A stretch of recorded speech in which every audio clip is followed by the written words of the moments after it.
You feel the pain. You search for peace, but no human method can heal what only God can touch, your soul. And there's all these weird, disturbing, strange memories, and everything never got processed. I flew by the seat of my pants. Everything was coming at me, and I had layers of problems, especially financial, losing my home, losing my car, financial bankruptcy. Still, my daughter weighed on me, student loan debt like a ball and chain, could never get a loan for anything. But that's always been there. How am I going to pay that off ever? Never finished my doctorate degree.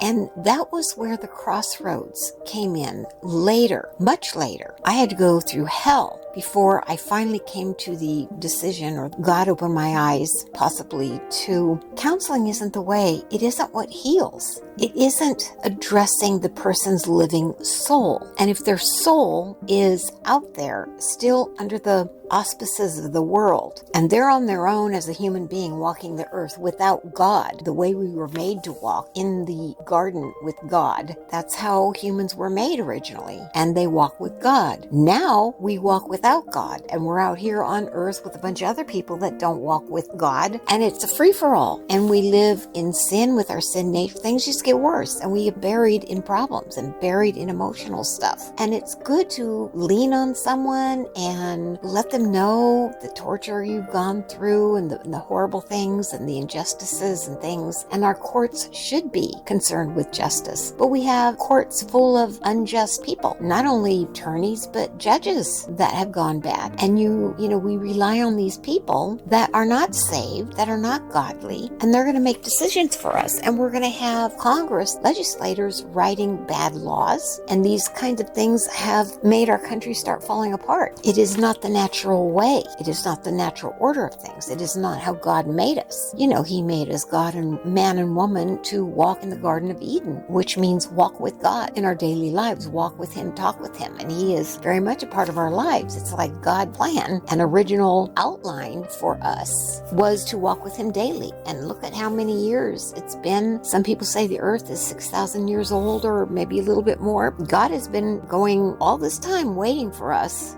fallen people with fallen natures, to make a mess out of it on earth, in hopes that people will turn to Him, because we see the evil and we can't manage it ourselves, and we can't manage and control people, unless we're dictators and that kind of thing. But I mean, for normal everyday lives, and all the injustices we really suffer and crazy things can't be solved by man alone. Man can counsel people. Man can be a touchstone for people and help steady people and make things right and encourage us. And these kinds of emotional things, they're like temporary band-aids though, because what does the soul do? The soul created by God calls out for God, because rightfully we are supposed to be aligned with God as our leader, basically as our father, as our guide. And we have omitted that. The soul lives. The soul feels pain. The soul suffers. How can counseling address that? Counseling can't reach into a person's soul, but God can. God has to attend to a person's soul, their mind, their heart. That is the inner man that God speaks about. The inner man is the person's soul that is living, breathing, and will live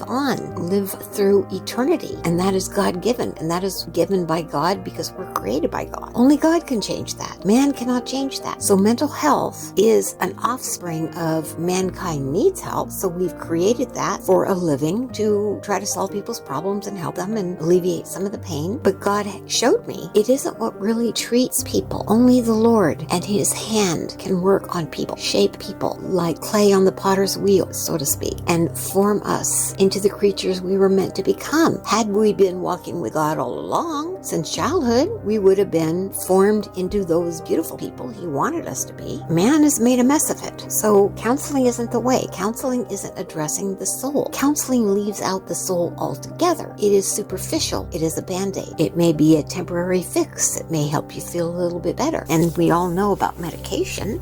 It can help you feel calm. It can help you go to sleep. It can help you, whatever, help lift your mood. It can help balance out body chemistry. Body chemistry isn't the soul, not really. Body chemistry without the soul is a blob of flesh. But what makes us living is our soul. Our soul connects to the flesh because that is the outer casing that we move around in. But it is the soul that drives us, the soul that wants, the soul that cries out, the soul that needs healing, the soul that needs God. God is the only way to heal and comfort us. God created us. Man didn't create us. We're physical vehicles to create human beings and life in the flesh. Mankind, we did not create a person's soul. That was put there by God. And God knew us in advance. He knew us before we became flesh, before we came cells in the mother's womb. God already had knowledge of us because He creates our living souls. That's why man can make machines all they want to simulate being a person and experiment and try to recreate people, but that isn't the way. It's going to be a machine. Maybe it will be living inside of a human somehow, where a human uses an arm that was amputated, and hey, that's great. But to think you can create a living, breathing human being won't be done. You cannot create the living soul of a human being. Can't manufacture it. God is far beyond that. Our science doesn't reach that far. We don't have a way to measure science. Try to measure the living soul in a human mind. You can't. We aren't developed in a way that God is. We call it the supernatural. It is beyond our level of understanding. Counseling psychology can't reach. That's why that isn't the way. You cover it over just a little bit and it looks a little bit better. It is about the soul, the living, breathing person and their soul that wants God. I mean, it is part of the soul. It's not even the DNA of the soul. It's beyond DNA. It can't be measured, but it is implanted in our souls